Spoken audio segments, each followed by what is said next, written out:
Hello दोस्तों, क्या हाल है। तारीख आज 5 नवंबर, दिन संडे, रविवार, हिंदी तिथि अष्टमी। और आइए बात करते हैं आज के मुख्य समाचार में देश भर की तमाम बड़ी खबरों पर नजर डालते हैं। देखिए, एक तो आज रविवार है और पुष्य नक्षत्र है, तो एक विशेष योग बन रहा है रवि पुष्य योग, जिसमें खरीदारी का बहुत विशेष महत्व होता है। ये अच्छा शुभ माना जाता है। आज के दिन आप कुछ भी छोटी मोटी चीज खरीद सकते हैं, जैसे सोना चांदी की ज्वेलरी हो गई, या फिर कोई बड़ा वाहन प्रॉपर्टी वगैरह की भी खरीदारी कर सकते हैं। इनके शुभ मुहूर्त भी आप देख सकते हैं। घर में रसोई के सामान, किचन बर्तन खरीद सकते हैं। कोई इलेक्ट्रॉनिक आइटम या घरेलू इस्तेमाल की चीजें भी खरीद सकते हैं। ठीक है, और चलिए आगे बढ़ते हैं बड़ी खबरों में। देखिए, आप राशन कार्ड वालों के लिए प्रधानमंत्री नरेंद्र मोदी ने बड़ा ऐलान कर दिया है। दिवाली से पहले करोड़ों देशवासियों को केंद्र सरकार ने ये बड़ा तोहफा दिया है। 5 साल तक फ्री मिलता रहेगा राशन। जी हाँ, प्रधानमंत्री नरेंद्र मोदी ने छत्तीसगढ़ का दौरा किया और इस दौरान ये बड़ी घोषणा की। वो बोले कि देश के 80 करोड़ गरीबों को अगले 5 साल तक मुफ्त राशन मिलता रहेगा। वहीं 2024 के इलेक्शन पर भी पीएम मोदी ने बड़ा दावा किया कि भारतीय आत्मविश्वास से लबरेज सभी बाधाओं को तोड़कर जनता हमारा समर्थन करेगी। और चुनावी सिलसिले में प्रधानमंत्री ने मध्य प्रदेश रतलाम का दौरा भी किया। यहाँ बोले कि एमपी के मन में मोदी, 2 नेता सीएम कुर्सी के लिए नहीं, बेटों के लिए कपड़े फाड़ रहे हैं। चलिए अगली बड़ी खबर है। इलेक्टोरल बॉन्ड की 29वीं किस्त को सरकार की मंजूरी मिल चुकी है। 6 नवंबर से इनकी बिक्री शुरू होगी। भारतीय स्टेट बैंक एसबीआई के 29 ब्रांच से आप इलेक्टोरल बॉन्ड्स खरीद सकते हैं। चलिए बड़ी खबर है। त्योहारों पर कीमतों को नियंत्रित करने के लिए सरकार की बड़ी कवायद। बफर स्टॉक से 1 लाख टन प्याज बेचेगी केंद्र सरकार। प्याज की बढ़ती कीमतों पर यह बड़ा फैसला लिया और इस बार दिवाली पर प्याज रुलाएगा नहीं। देखिए, मदर डेयरी के आउटलेट्स पर भी आपको 25 रुपए प्रति किलो प्याज मिल सकेगा। इसके अलावा भी केंद्र सरकार देश भर में अलग अलग जगहों पर 25 रुपए प्रति किलो की दर से प्याज बेच रही है। देश के 21 राज्यों में 55 शहरों में मोबाइल वैन लगाई गई है, जहां पर आपको सस्ते रेट में प्याज मिल रहे हैं। दिल्ली में कुछ सफल आउटलेट्स भी लगाए गए इसके लिए, और बाकी एनसीसीएफ की तरफ से 21 राज्यों के कई शहरों में रिटेल स्टोर्स पर भी 25 रुपए की दर से सस्ते में प्याज बेचे जा रहे हैं। और खबर है दोस्तों, भारत एनकेप में 15 दिसंबर से कारों को मिलेगी सेफ्टी रेटिंग। टाटा हैरियर और सफारी का होगा क्रैश टेस्ट। पहले बैच में 3 दर्जन कारें शामिल की गई। चलिए बैंकिंग न्यूज से बड़ी खबर है। दिवाली से पहले पंजाब नेशनल बैंक ने भी अपने ग्राहकों को बड़ा तोहफा दिया है। एफडी पर ब्याज बढ़ा दिया है। पीएनबी ने फिक्स डिपॉजिट की रेट्स में इजाफा यानी कि बढ़ोतरी की है। और इस बढ़ोतरी के बाद पीएनबी की अलग अलग ब्याज दरें क्या होगी, 7 दिन से लेकर 1 साल, 2 साल, 5 साल तक की एफडी की इंटरेस्ट रेट की लिस्ट ये आप स्क्रीन पर देख सकते हैं। और वैसे बैंक की बात हो रही तो आपको बता दूं, दिवाली से पहले आईसीआईसीआई बैंक और बैंक ऑफ इंडिया ने अपने ग्राहकों को झटका दिया है। लोन की रेटें बढ़ा दी है। अगर आपने भी इन बैंकों से लोन लिया हुआ तो अब आपकी हर महीने की ईएमआई यानी कि महीने की लोन की किस्त ज्यादा आएगी। Home loan, car loan, personal loan समेत दूसरे लोन भी महंगे हो सकते हैं, क्योंकि दोनों बैंकों ने एमसीएलआर यानी कि marginal cost based lending rates में बढ़ोतरी कर दी है। इस बढ़ोतरी के बाद आईसीआईसीआई की 1 महीने की एमसीएलआर 8.5% हो गई है। और भी अलग अलग समय की आप देख सकते हैं, 1 साल की 9%। और इसी तरह से बैंक ऑफ इंडिया की नई एमसीएलआर दरें क्या है, ये भी आप स्क्रीन पर डिटेल्स देख सकते हैं। चलिए दोस्तों, हवाई यात्रियों के लिए बड़ी अच्छी खबर है। एयर इंडिया में शामिल होंगे 30 नए प्लेन। यात्रियों की सहूलियत के लिए ये प्लान किया गया है। एयरलाइन का प्लान है मार्च 2024 तक डोमेस्टिक और इंटरनेशनल नेटवर्क में 400 से ज्यादा फ्लाइट जोड़ी जाएगी। और इंडियन आर्मी से खबर आ रही कि भारत और मलेशिया के बीच मिलिट्री एक्सरसाइज चल रही है। दोनों देशों के 120 जवानों ने इस सेनाभ्यास में हिस्सा लिया। और वही खबर है दोस्तों, बिग बॉस विनर और यूट्यूबर एल्विस यादव से राजस्थान के कोटा पुलिस ने भी पूछताछ की। उसके बाद उनको छोड़ दिया। नोएडा पुलिस को ये सूचना भी दी गई। हालांकि ये पूछताछ हाल ही में जो एल्विस यादव पर एलिगेशंस लगाए गए, आरोप लगाए गए, उन पर आधारित नहीं थी, बल्कि ये एक रूटीन जनरल नाकाबंदी के दौरान एल्विस यादव की गाड़ी को रोककर राजस्थान पुलिस ने पूछताछ की। इस दौरान उनके पास कोई संदिग्ध चीज नहीं मिली। हाल ही में 1 दिन पहले आपको पता होगा, उन पर जहरीले सांप और रेव पार्टी के मामले में एफआईआर भी दर्ज हुई थी। चलिए अगली बड़ी खबर है। हरियाणा राज्य सरकार ने बड़ा फैसला लिया। सरकारी नौकरी में उम्र सीमा को बदल दी है। 18 साल के युवा अब सरकारी नौकरी में आवेदन कर सकेंगे। पहले न्यूनतम उम्र 17 साल की। और एक फैसला लिया है, एससी और बैकवर्ड को इसमें छूट मिलेगी, लेकिन सामान्य वर्ग के लिए सिर्फ 18 से 42 साल तक की उम्र के उम्मीदवार ही अब सरकारी नौकरियों के लिए आवेदन कर पाएंगे। यानी 18 साल से कम उम्र के युवाओं को हरियाणा राज्य में अब सरकारी नौकरी नहीं मिलेगी। और हरियाणा शिक्षा विभाग ने बोर्ड एग्जाम पर भी फैसला लिया। अब साल में 2 बार होगी 10वीं और 12वीं की परीक्षा। एक बार पास की तो दूसरी बार पेपर देना जरूरी नहीं होगा। ये भी बोर्ड एग्जाम के लिए नया नियम लागू कर दिया है हरियाणा में, है ना। चलिए खबर है दोस्तों, कल रात में जो आपको पता होगा, नेपाल और उत्तर भारत में भूकंप आया था 6.5 तीव्रता का। इसमें अब तक 178 लोगों की जान जाने की खबर है। ये सभी मौतें नेपाल में हुई हैं। हालांकि हमारे भारत में भी दिल्ली, एनसीआर, मध्य प्रदेश, उत्तर प्रदेश, राजस्थान समेत कई राज्यों में भूकंप के तेज झटके लगे। रात में लोग घरों से बाहर भी निकल गए, लेकिन भारत में गनीमत रही कि जान माल का नुकसान नहीं हुआ। लेकिन हमारे पड़ोसी देश नेपाल में इस भूकंप से सैकड़ों की संख्या में लोगों की मौत हो गई। 150 से ज्यादा लोग घायल भी हो गए। इससे पहले साल 2015 में नेपाल में भयंकर भूकंप आया था, जिसमें 9000 से ज्यादा लोगों की जान चली गई थी। और अभी आए इस भूकंप को लेकर भारत की तरफ से भी आपातकालीन सहायता नंबर जारी किए गए, जो भारतीय नेपाल में रह रहे उनके लिए। ये हेल्पलाइन नंबर भी आप देख सकते हैं। और हमारे देश के प्रधानमंत्री नरेंद्र मोदी ने भी नेपाल की इस मुश्किल घड़ी में संवेदना व्यक्त करते हुए हर संभव मदद देने का भरोसा भी दिलाया। चलिए एक रिपोर्ट आ रही भारतीयों पर। देखिए, 28 साल की उम्र तक पहला क्रेडिट कार्ड ले लेते हैं भारतीय, और 64% कार्ड होल्डर्स 30 साल से पहले क्रेडिट क्रेडिट कार्ड से अपना पहला प्रोडक्ट भी खरीद लेते हैं। और वही देखिए पॉलिटिक्स से खबर, राजस्थान में कांग्रेस के 23 उम्मीदवारों की छठी लिस्ट जारी हुई। मंत्री महेश जोशी का टिकट काटा गया, भरतपुर सीट आरएलडी के लिए खाली छोड़ी गई। और वहीं देखिए दोस्तों, डेली वॉइस की रिपोर्ट के मुताबिक 2024 में वर्तमान सरकार की सत्ता में वापसी की उम्मीद है और इससे भविष्य में भारत में पावर, इंफ्रास्ट्रक्चर, इस तरह के स्टॉक्स में जोरदार तेजी देखने को मिलेगी। वैसे दोस्तों, स्टॉक्स की बात हो रही है तो मैं आपको फटाफट से कुछ मार्केट के अपडेट बताता हूँ। देखिए आप इस मल्टीबैगर शेयर की रिपोर्ट, 7 साल पहले अगर आपने इस स्टॉक में 35,000 रुपए लगाए होते तो आज आप भी करोड़पति बन जाते। जी हाँ, लिटरली ये स्टॉक्स का डेटा आप देख सकते हैं। कंपनी का नाम है SG Mart लिमिटेड। ये स्टॉक का रिव्यू कोई स्पॉन्सर नहीं है दोस्तों, सिर्फ एनालिसिस के तौर पर आपको बता रहा हूँ। देखिए आप लास्ट 6 मंथ में यानी कि पिछले 6 महीनों में इस स्टॉक ने 804% रिटर्न दिया। 1 साल में देखे तो 1433% और 5 साल में देखे तो 8000% के लगभग स्टॉक ने रिटर्न दिया है और मैक्सिमम लगभग 30,000% रिटर्न ऑल टाइम का। तो होते हैं कुछ इस तरह के स्टॉक्स, रिसर्च करनी पड़ती है मार्केट में। मार्केट के कुछ और अपडेट देखिए, SBI के दूसरी तिमाही के नतीजे घोषित हो चुके हैं। Q2 में बैंक का नेट प्रॉफिट 8% बढ़ा। बैंक ऑफ बड़ौदा ने भी सितंबर तिमाही में 4000 करोड़ रुपए का मुनाफा दर्ज किया। और निवेशकों के लिए एक और अच्छा अपडेट है, अगले सप्ताह 2 IPO ओपन होंगे, प्रोटीन ईगो टेक्नोलॉजीज और ASK ऑटोमोटिव का। यहाँ भी निवेश का मौका है। इन IPO से जुड़ी कुछ खास तारीखें भी आप देख सकते हैं स्क्रीन पर। और हाँ, वैसे निवेश की बात हो रही है दोस्तों, तो आपको पता होगा कोविड के बाद लोगों ने इंडियन स्टॉक मार्केट में निवेश भी बढ़ा दिया। और वैसे भी आजकल तो ऑनलाइन खूब सारे ब्रोकर अवेलेबल हैं जिनके जरिए आप निवेश कर सकते हैं। और मैं आपको एक ऐसे ब्रोकर के बारे में बताता हूँ जो स्पेशली बिगनर लोगों के लिए, जो नए मार्केट में आ रहे हैं। इस ऐप का नाम है मार्केट वोल्फ। और हाँ, ये एक SEBI registered stock trading platform है जहां पर आप सिर्फ 999 रुपए से ऑप्शंस में ट्रेडिंग स्टार्ट कर सकते हैं और सही ट्रेड पर 10 से 20% तक का मुनाफा भी कमा सकते हैं। और इसके खास बात यह है कि लॉस को मैनेज करने के लिए ये ऐप स्टॉप लॉस खुद से सेट कर देगी। और सबसे बेस्ट पार्ट ये है कि आपको अगर लॉस होता है तो कोई ब्रोकरेज नहीं देना है। इट मींस आपको ब्रोकरेज तभी देना जब आपने मार्केट से प्रॉफिट जनरेट किया और 0 एनुअल मेंटेनेंस चार्जेस हैं। चलिए मैं आपको कुछ डेमो ट्रेड करके भी दिखाता हूं कि इस पर किस तरह से ऑप्शन ट्रेड करना कितना आसान है। नीचे डिस्क्रिप्शन में दिए लिंक से मार्केट वोल्फ ऐप डाउनलोड कर लो और बेसिक KYC प्रोसेस के साथ अपना अकाउंट ओपन करवा लो। ट्रेडिंग के लिए न्यू ट्रेड इंडेक्स ऑप्शन पे क्लिक करो और बाद में इन तीनों में से कोई भी ऑप्शन चूज करके आप ट्रेडिंग शुरू कर सकते हो। जैसे मैंने अभी ये बैंक निफ्टी चूज किया है और फिर मुझे चूज करना है अमाउंट और ट्रेड की वैलिडिटी, जैसे इंट्राडे और डायरेक्शन। अभी मान लो मैंने अप ऑप्शन का कॉल लिया तो ये प्लेटफॉर्म 2000 ऑप्शंस को एनालाइज करके रिकमेंड करेगा कि कौन सा ऑप्शन आपको बेस्ट पड़ेगा। अब मान लो मैंने यहाँ सेकंड वाला option medium risk medium return पे क्लिक किया और इसके बाद वोल्फ वे में क्लिक किया ताकि लाइव ट्रेडिंग में जैसे जैसे प्रॉफिट बढ़े मेरा स्टॉप लॉस लेवल कम होता जाए। अभी मेरा ट्रेड मैं भी क्लोज कर सकता हूं या फिर ये ऑटो क्लोज हो जाएगी जब स्टॉप लॉस या टारगेट प्रॉफिट लेवल हिट हो जाएगा। तो मुझे इसको पूरे दिन मॉनिटर करने की जरूरत नहीं है। सो मैंने यहाँ बैंक निफ्टी में 999 का ट्रेड सेलेक्ट किया। तो अब आप यहाँ देख सकते हो कुछ समय बाद मुझे यहाँ मेरा प्रॉफिट दिख रहा है। और जैसा कि मैंने आपको बताया, इसका बेस्ट पार्ट ये कि आपको ब्रोकरेज चार्ज तभी देना जब आपका प्रॉफिट जनरेट होगा, plus 0 annual maintenance charge. Link in the description, download and start trading. चलिए दोस्तों आगे बढ़ते हैं खबरों में। देखिए आज 5 नवंबर को फिर से प्रधानमंत्री नरेंद्र मोदी छत्तीसगढ़ के डोंगरगढ़ का दौरा करेंगे और यहाँ जैन आचार्य विद्यासागर महाराज का आशीर्वाद भी लेंगे। करीब 1 घंटे तक चंद्रगिरी में रुकेंगे पीएम मोदी। और आज छत्तीसगढ़ में कांग्रेस भी अपना घोषणा पत्र जारी करेगी। राहुल गांधी इसको लॉन्च कर सकते हैं। अलग अलग मंच से अब तक कांग्रेस ने 17 घोषणाएं की हैं। कांग्रेस के द्वारा इस चुनाव में अब तक किए ये अलग अलग वादों की लिस्ट भी आप देख सकते हैं स्क्रीन पर। और छत्तीसगढ़ में भाजपा ने तो अपना घोषणा पत्र 1-2 दिन पहले ही जारी कर दिया। मैंने आपको DLS न्यूज पर बताया भी था उन बड़ी घोषणाओं के बारे में। शादीशुदा महिलाओं को हर साल 12-12 हजार रुपए मिलेंगे। माताओं बहनों महिलाओं को 500 रुपए में गैस सिलेंडर मिलेगा। मजदूरों को हर साल 10-10 हजार रुपए दिए जाएंगे। गर्भवती महिलाओं को 21-21 हजार रुपए मिलेंगे। स्टूडेंट छात्र छात्राओं को 2-2 लाख रुपए तक की स्कॉलरशिप छात्रवृत्ति मिलेगी। किसान भाई लोगों को 2-2 बकरी दी जाएगी। और भी इस तरह की मोदी सरकार के द्वारा 10 बड़ी घोषणाएं जो की गई छत्तीसगढ़ दौरे पर। मैंने DLS न्यूज पर कल शाम को आपको डिटेल वीडियो बताया था ना। अगर आप सभी को देखना चाहते हो तो जाकर इस वीडियो को आप देख सकते हैं। और बाकी दोस्तों कुल मिलाकर मैं आपको सभी सरकारों की घोषणाएं बताता हूँ। कई लोग ऐसा समझते हैं कि मैं स्पेशली बीजेपी या पीएम मोदी द्वारा की हुई अनाउंसमेंट ही बताता हूँ, तो ऐसा कुछ नहीं है। चुनाव आने वाले हैं तो मैं आपको किसी भी पर्टिकुलर एक राजनीतिक पार्टी का फेवर नहीं दिखा रहा हूँ। आप बिल्कुल आजाद हैं और ये आपका अधिकार है। आप जिस किसी भी राजनीतिक पार्टी को चाहते हैं उसी को वोट दें, फिर चाहे वो कांग्रेस हो या बीजेपी हो। आपको लगता है कि जो भी राजनीतिक पार्टी आपके भविष्य को सुनहरा कर सकती है उसी को वोट दें। ये अधिकार सिर्फ और सिर्फ आपका है, आपकी उंगली का है। लेकिन वोट जरूर डालें क्योंकि ये आपका फंडामेंटल राइट है। चलिए अगली बड़ी खबर देखिए। एक रिपोर्ट सामने आ रही है। भारत के लगभग 60% स्वास्थ्य सेवा संगठन साल भर में साइबर हमलों से प्रभावित हुए, यानी कि लोगों का हेल्थ डेटा चुराने की कोशिश की गई। और बड़ी खबर देखिए, दिल्ली हरियाणा के बाद केरल में भी पटाखे फोड़ने पर प्रतिबंध लग चुका है। केरल हाईकोर्ट ने कहा कि भगवान को प्रसन्न करने के लिए पटाखे फोड़ना जरूरी नहीं है। ऐसा किसी भी पवित्र धार्मिक पुस्तक में नहीं लिखा हुआ है। और बड़ी खबर देखिए, दिल्ली में बढ़ते प्रदूषण को लेकर निगम ने तेज की चालान की कार्रवाई। 114 टीमें तैनात की गई हैं जो प्रदूषण के नियमों का पालन नहीं करने वाली गाड़ियों का चालान काट रही है। दिल्ली NCR की हालत अभी क्या हो रही है देखिए जरा आप। यहाँ पर रहने वाले लोगों को डेली केवल सांस लेने से इतना नुकसान हो रहा है जितना 25-30 सिगरेट पीते हैं ना, उसका जो धुएं से जितना नुकसान होता है ना, उतना नुकसान तो उनके फेफड़ों को सिर्फ वहां पर सांस लेने में हो रहा है। अब आप अंदाजा लगा सकते हैं कि कितनी ज्यादा प्रदूषण से हालत खस्ता है। AQI का लेवल 300 से ऊपर चला गया तो ये खराब से भी ऊपर गंभीर श्रेणी में आ जाता है। बहुत हानिकारक लेवल पर होता है, जो AQI अभी दिल्ली में 500 के पार पहुंच चुका है। दिल्ली सरकार ने केंद्र सरकार से इमरजेंसी मीटिंग बुलाने की भी मांग की है इस प्रदूषण मुद्दे को लेकर। दिल्ली में अभी जनरेटर, इन्वर्टर वगैरह की दुकानें भी बंद कर दी गई है। 24 आवर्स बिजली दी जा रही है। दिल्ली के CM केजरीवाल ने भी छत्तीसगढ़ का दौरा किया और यहाँ ये बातें कही। वैसे प्रदूषण का लेवल राजस्थान में भी काफी बढ़ गया। जयपुर, जोधपुर और बीकानेर में हवा में जहर घुल गया। पोल्यूशन वाले घने कोहरे से स्किन और आंखों में जलन की शिकायत भी आ रही लोगों की, क्योंकि यहाँ भी AQI लेवल 400 के पार पहुंच गया है। चलिए दोस्तों, अगली बड़ी खबर है, निजी वाहन मालिकों का इंतजार अब खत्म होने जा रहा। चिप वाली RC देगा परिवहन विभाग। योगी सरकार ने 2 साल पहले इस पर मुहर लगाई थी, जो अब शुरू होने जा रहा। उत्तर प्रदेश परिवहन विभाग की तरफ से अब आपको नई गाड़ी लेने पर RC, driving licence, ATM card की तरह स्मार्ट RC दी जाएगी, चिप वाली। वहीं यूपी में देखिए 26 CHC पर जल्द ही लगाई जाएंगी डिजिटल एक्सरे मशीन भी, जिससे मरीजों को राहत मिलेगी। CHC मतलब सामुदायिक स्वास्थ्य केंद्रों पर फिलहाल ये 5 जिलों में आधुनिक एक्सरे मशीनें लगाई जाएगी। और खबर देखिए छत्तीसगढ़ में मतदान के दिन मिलेगा अवकाश, वेतन काटने पर कार्रवाई भी होगी। सरकारी विभाग की तरफ से आदेश जारी हो चुका है, यानी जिस दिन वोट पड़ेंगे उस दिन आपको नौकरी से भी छुट्टी मिलेगी और आपकी तनख्वाह भी नहीं काटी जाएगी। और वहीं देखिए दोस्तों, पुरुषों को लेकर एक बड़ी चौंकाने वाली रिसर्च सामने आ रही है कि अक्सर मर्दों में पापा मरने के बाद तनाव बढ़ जाता है, वो गुस्साते हैं, तोड़फोड़ करते हैं, लेकिन इससे बच्चों में भी मानसिक बीमारी का खतरा होता है। इसे पोस्टपार्टम डिप्रेशन के नाम से जाना जाता है मेडिकल साइंस में। इसके लक्षण है छोटी छोटी बातों पर गुस्सा करना, तोड़फोड़, मारपीट, शराब, सिगरेट ज्यादा ये वगैरह वगैरह। लेकिन इसमें सबसे इम्पोर्टेंट बात यह है कि आखिर इनसे बचा कैसे जाए, कैसे इस डिप्रेशन से, तनाव से निपटे। तो परिवार से अपने मन की बातें करें, अपने दोस्तों मित्रों के साथ घुल मिल कर रहें, बुजुर्गों से बच्चों का लालन पालन करना समझें, पत्नी के साथ सूझबूझ भरा बर्ताव करें, माता पिता अपनी जिम्मेदारियां बांटें और अगर स्थिति गंभीर है तो फिर साइकेट्रिस्ट से ट्रीटमेंट लेना चाहिए। चलिए अगली बड़ी खबर देखिए, इजराइल हमास जंग के कुछ हालात। गाजा की मस्जिदों पर इजरायली हमले, मलबे में दबे 2200 लोग, इनमें 1250 बच्चे हैं। ये सिर्फ पिछले 24 घंटों का आंकड़ा है गाजा के अंदर। और अब तो UN ने भी ये कह दिया कि वहाँ एक भी जगह ऐसी नहीं है जो सुरक्षित हो गाजा में, क्योंकि इजराइल एक के बाद एक वहाँ इतने हमले कर रहा है। देखिए एक रिपोर्ट्स कहती है कि गाजा में हर घंटे 15 लोगों की जान जा रही, जिसमें 6 तो बच्चे हैं। हिजबुल्लाह ने भी इजराइल की 6 आर्मी पोस्ट पर हमला किया। फ्रांस के 39 नागरिकों की भी इसमें जान चली गई। और अब देखिए हमास ने तो अमेरिका को भी चेतावनी दे दी है, कहा कि इतिहास के पन्नों में रह जाएगा अमेरिका का नाम। हमास बोला उसके दुश्मन एकजुट हो रहे हैं, सिर्फ नॉर्थ कोरिया में US पर हमले की ताकत है। हमारे देश के विदेश मंत्री एस जयशंकर और इजरायली समकक्ष के साथ बातचीत भी हुई। आतंक से लड़ाई पर साथ और फिलिस्तीन में 2 स्टेट समाधान पर जोर दिया गया। और वहीं USA में 2+2 मंत्री स्तरीय वार्ता में भाग लेंगे ब्लिंकन और ऑस्टिन, और ये हमारे एस जयशंकर और रक्षा मंत्री राजनाथ सिंह जी से भी मुलाकात करेंगे। और इससे पहले प्रधानमंत्री नरेंद्र मोदी ने भी ब्रिटेन के प्रधानमंत्री ऋषि सुनक से बातचीत की थी। FTA और इजराइल हमास युद्ध पर भी चर्चा हुई। चलिए बड़ी खबर देखिए, चावल दाल के साथ अब आपको राशन कार्ड में सस्ती चाय भी मिलेगी। असम सरकार की तरफ से ये नई पहल शुरू की है। जो राशन कार्ड धारक है उनको रियायती मूल्य पर 1 किलो चाय देने की योजना बनाई है। जो बाजार में चाय की कीमत है उससे 75% कम मूल्य पर आपको ये चाय मिलेगी। वैसे आपको एक फैक्ट भी बता दूं, असम में लगभग 10 लाख से ज्यादा चाय वर्कर्स हैं और भारत की जितनी चाय खपत होती है ना उसका 55% उत्पादन सिर्फ अकेला असम करता है। Amazing right. और खबर देखिए, उत्तर प्रदेश के माफिया अतीक अहमद के एक करीबी मजदूर के पास भी 12.5 करोड़ की संपत्ति मिली। अब योगी सरकार ने उसकी भी संपत्ति को कुर्क करने का आदेश जारी कर दिया है। वैसे यूपी के मदरसों के लिए भी CM योगी का नया प्लान देखिए आप। उर्दू और अरबी के अलावा अब बच्चों को मदरसों में ये कोर्स भी पढ़ाए जाएंगे, जिसमें आधुनिक शिक्षा से जुड़े कोर्स होंगे, जैसे आर्टिफिशियल इंटेलिजेंस, डेटा साइंस और कोडिंग वगैरह भी मदरसों में बच्चों को धार्मिक शिक्षा के साथ साथ पढ़ाई जाएगी। और CM योगी का कहना कि अब जमीनों पर नहीं होगा कब्जा। भू माफियाओं पर योगी सरकार सख्त हुई, अफसरों को दिए कार्रवाई के निर्देश। खबर देखिए, अब 1 घंटे में पहुंचेंगे आप शिमला से पंजाब अमृतसर। 1999 रुपए होगा किराया। 16 नवंबर से नई हवाई सुविधा शुरू होने जा रही है। बड़ी खबर है, बिहार के बाद अब इस राज्य ने भी जातिगत जनगणना कराने का फैसला लिया। कैबिनेट की मंजूरी के बाद रास्ता हुआ साफ। दरअसल आंध्र प्रदेश की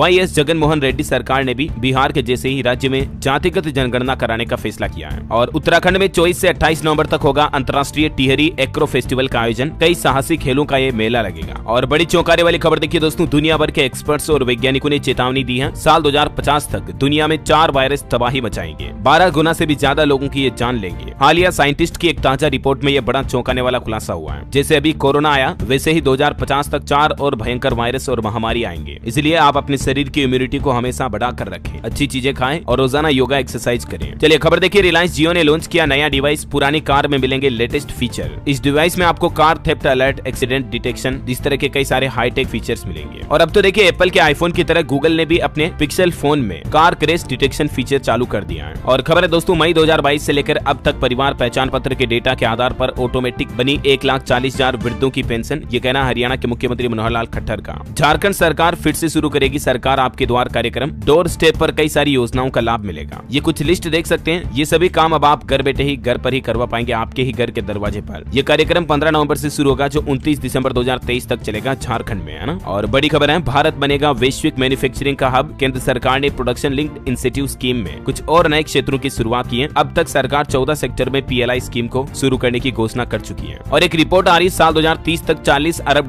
का कपड़ा निर्यात कर सकता है भारत। और वहीं रोड एक्सीडेंट पर भी देखिए एक बड़ी चौंकाने वाली रिपोर्ट। शाम को 6 से 9 बजे के बीच सड़क पर संभल कर चलिएगा जरा, क्योंकि इस समय के दौरान सबसे ज्यादा एक्सीडेंट होते हैं। हालिया परिवहन विभाग की ताजा रिपोर्ट के मुताबिक जितने भी जो एक्सीडेंट होते हैं ना रोजाना, उनके 20% एक्सीडेंट केवल इस टाइम पर होते हैं। क्योंकि दोस्तों इस समय ज्यादातर लोग अपनी नौकरी से, ऑफिस से, कंपनी से निकलकर घर जाते हैं, तो रोड पर रश ट्रैफिक होता है और इसलिए एक्सीडेंट के चांसेस भी बढ़ जाते हैं और लोगों को जल्दी भी होती है घर जाने की। तो कुल मिलाकर के शांति से चले, सुरक्षा के साथ चले। टेक्नोलॉजी से खबर देखिए, व्हाट्सएप ला रहा है एक नया फीचर। ईमेल से होगा अब आपका व्हाट्सएप अकाउंट वेरीफाई, जिससे आपके व्हाट्सएप की सिक्योरिटी और बढ़ जाएगी। बड़ी खबर है, हरियाणा राज्य में टेबलेट पर एग्जाम देंगे स्टूडेंट। कक्षा 1 से 3 तक के बच्चों के लिए हरियाणा सरकार ये नई योजना लेकर आ रही है। 10 नवंबर से पेपर होंगे, हालांकि अभी तक टेबलेट नहीं मिले हैं। वहीं हरियाणा सरकार ने पराली जलाने के आंकड़े भी जारी किए। 3 दिन में 175 केस आए। पंजाब में 5000 से भी ज्यादा पराली के मामले आ चुके हैं। और वहीं हरियाणा में आप प्रकृति के नजारों का अनोखा लुत्फ उठा पाएंगे। 15 किलोमीटर लंबा बनेगा लेपर्ड कंजर्वेशन कॉरिडोर। जिप्सी की सवारी भी होगी यहाँ। अरावली वन खंड में अभी 50 तेंदुए, 6 और वाइल्ड स्पीशीज भी अवेलेबल है। और वहीं हरियाणा के फरीदाबाद में भी धारा 144 लागू हो चुकी है प्रदूषण के चलते, और ग्रेड 3 की पाबंदियां भी लागू हो गई है। निर्माण, तोड़फोड़ वगैरह पर भी पाबंदी लग चुकी है। बड़ी खबर है, उत्तर प्रदेश की योगी सरकार ने बिजली उपभोक्ताओं को बड़ी राहत दी है। दिवाली से पहले एक मुफ्त समाधान योजना शुरू करने का ऐलान कर दिया है। जी हाँ, यूपी में OTS योजना लागू होगी। OTS का मतलब होता है वन टाइम सेटलमेंट, यानी एक मुफ्त समाधान। 8 नवंबर से ये योजना शुरू होगी, जो 31 दिसंबर तक आप इसका लाभ ले पाएंगे। इस योजना के तहत जिन लोगों का काफी समय से बिजली बिल बकाया है, वो एक साथ जमा करा सकते हैं। तब आप पर कोई भी पेनल्टी या कोई भी जुर्माना, कोई भी ब्याज वगैरह नहीं लिया जाएगा आपसे। छोटे उपभोक्ताओं का तो 100% सरचार्ज माफ कर दिया जाएगा। ये यूपी सरकार की तरफ से बहुत ही अच्छी घोषणा की गई है वाकई में दिवाली के मौके पर। और वहीं देखिए दोस्तों, उत्तर प्रदेश कानपुर में अब बिना ड्राइवर के दौड़ेगी metro train. Automatic train operation mode पर चलेगी। ये मानवीय भूल की संभावना न के बराबर होगी। चलिए खबर है दोस्तों, पंजाब में और लेट होंगे नगर निगम के चुनाव। वोटर सूची में ऐतराज की डेट भी बढ़ चुकी है। अब 7 तक आपत्तियां दर्ज हो पाएंगी और 21 नवंबर को फाइनल लिस्ट जारी होगी। वही देखिए, चंडीगढ़ में देश का पहला मिलेट क्लिनिक बनकर तैयार हुआ। GMCS 32 में सोमवार को इसका उद्घाटन होगा। लोगों को बीमारी के अनुसार मिलेगा डाइट प्लान। पंजाब में पराली जलाने में अमृतसर सबसे आगे है। अक्टूबर में आगजनी के 7000 से ज्यादा मामले सामने आए। झारखंड सरकार की कैबिनेट बैठक हुई। कुल 23 प्रस्तावों को मंजूरी मिली। दुमका एयरपोर्ट पर शुरू होगी कॉमर्शियल पायलट की ट्रेनिंग भी। इसके अलावा भी झारखंड सरकार ने दिवाली पर एक बड़ा तोहफा दिया। राज्य सरकार के कर्मचारियों का DA यानी कि महंगाई भत्ता 4% बढ़ा दिया है। अब उनका महंगाई भत्ता 42% से बढ़ाकर 46% कर दिया है। और कुछ बड़े फैसले देखिए, कोकर से AG तक फ्लाईओवर बनाया जाएगा। जिला जज के 13 पदों पर सीधी नियुक्ति की जाएगी। स्टूडेंट्स के लिए भी नया नियम लागू किया है। झारखंड सरकार दुमका एयरपोर्ट पर स्टूडेंट्स के लिए कॉमर्शियल पायलट वगैरह का प्रशिक्षण भी करवाएगी, ट्रेनिंग देगी। मतलब इस ट्रेनिंग के लिए न्यूनतम उम्र सीमा 17 साल होगी। फिजिक्स, मैथ, इंग्लिश के साथ 12वीं पास होना जरूरी होगा। इन तीनों सब्जेक्ट में कम से कम 50% अंक अनिवार्य होंगे। और भी कुछ डिटेल्स आप देख सकते हैं। तो ये सरकारी कर्मचारियों के DA बढ़ाने समेत कुल इस तरह के 23 प्रस्तावों को मंजूरी मिली है झारखंड सरकार की कैबिनेट बैठक में, है ना। चलिए अगली खबर है, उत्तर प्रदेश कानपुर में नई वैली पावर प्लांट में 1 यूनिट की टरबाइन का परीक्षण सफल रहा। इस साल के आखिर तक इसका उत्पादन शुरू हो जाएगा। इससे प्रदेश में बिजली की सप्लाई और बढ़ेगी। और वहीं यूपी का पीलीभीत भी दिसंबर तक हेलीकॉप्टर सेवा से जुड़ जाएगा। टाइगर रिजर्व और दुधवा नेशनल पार्क जाना अब और आसान होगा। और चलिए अब अपना आज के मौसम समाचार पर नजर डाल लेते हैं। देखिए, केरल, तमिलनाडु समेत देश के कई हिस्सों में बारिश की संभावना। दिल्ली में कोहरे की दस्तक हुई। झारखंड के कुछ इलाकों में आज भी बारिश हो सकती है और छत्तीसगढ़ में भी हल्की बारिश की संभावना है। और भी स्काईमेट वेदर की रिपोर्ट के मुताबिक अगले 24 घंटों के दौरान देश के अलग अलग राज्यों में मौसम की संभावित गतिविधि क्या रह सकती है, इसके बारे में जानकारी भी आप स्क्रीन पर देख सकते हैं। ठीक है, और सराफा बाजार पर नजर डालें तो देखिए दोस्तों, इस सप्ताह सोना चांदी की कीमतों में गिरावट रही। सोना 61,075 रुपए पर आया। चांदी भी 71,000 के नीचे आई। ये देख सकते हैं आप साप्ताहिक सोने चांदी की रेट का चार्ट भी। चलिए बड़ी खबर है, एलोन मस्क ने AI चैटबॉट ग्रोक पेश किया। हालांकि अभी तक ये कुछ चुनिंदा यूजर्स को ही मिलेगा। जल्दी X प्रीमियम प्लस कस्टमर्स को इस चैटबॉट की सुविधा मिलेगी। ये चैट GPT की तरह होगा। चलिए खबर है, RSS के संघ शिक्षा वर्ग में होगा बदलाव। अब 15 दिनों का पहले साल का प्रशिक्षण होगा। नया सिलेबस तैयार हो चुका है। RSS की स्थापना के 98 साल बाद इसके सिलेबस में ये बदलाव किया जा रहा है। और बड़ी खबर है, उत्तर प्रदेश में अग्निवीर भर्ती की तारीखें घोषित हो चुकी हैं। 16 नवंबर से लखनऊ में शुरू होगी ये भर्ती। कुछ और एजुकेशनल अपडेट्स भी देख लीजिए।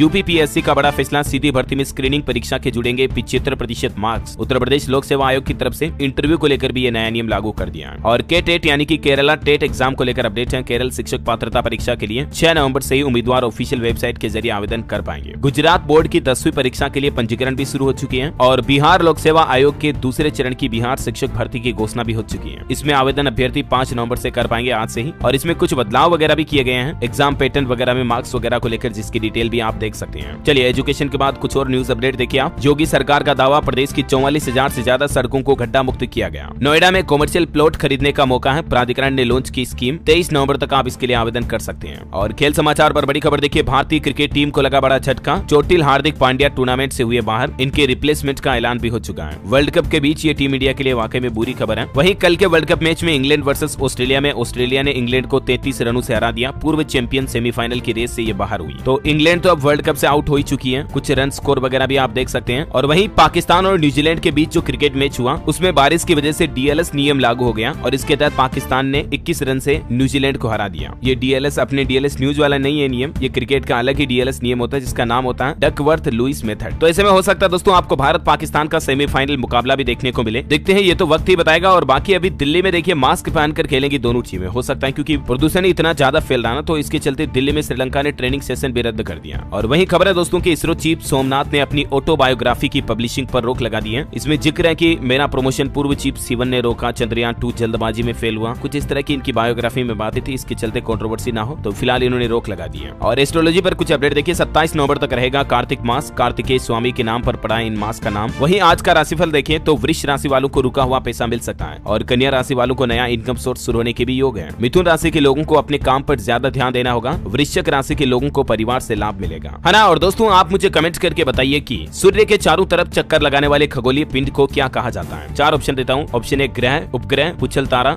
या ये सभी। ABCD which is right option, let me know in the comment box. जो लोग इसका सही जवाब इस वीडियो के नीचे कमेंट में देंगे ना, वो रैंडमली सेलेक्ट होने पर DLS न्यूज टीम की तरफ से एक शानदार सरप्राइज गिफ्ट जीत सकते हैं। और इसी के साथ ही अगर आपको वीडियो अच्छा लगा तो इसे लाइक करना, शेयर भी करना। DLS न्यूज चैनल को सब्सक्राइब करके बेल आइकन जरूर दबा दीजिएगा रोजाना ऐसे ही काम की महत्वपूर्ण खबरें देखते रहने के लिए। और हाँ, स्टॉक मार्केट ट्रेडिंग में निवेश करने के लिए मार्केट वुल्फ को चेकआउट करना मत भूलिएगा। Link in the description and pin comment. Okay, मिलेंगे अगले नेक्स्ट अपडेट में, तब तक के लिए जय हिंद, जय भारत, वंदे मातरम।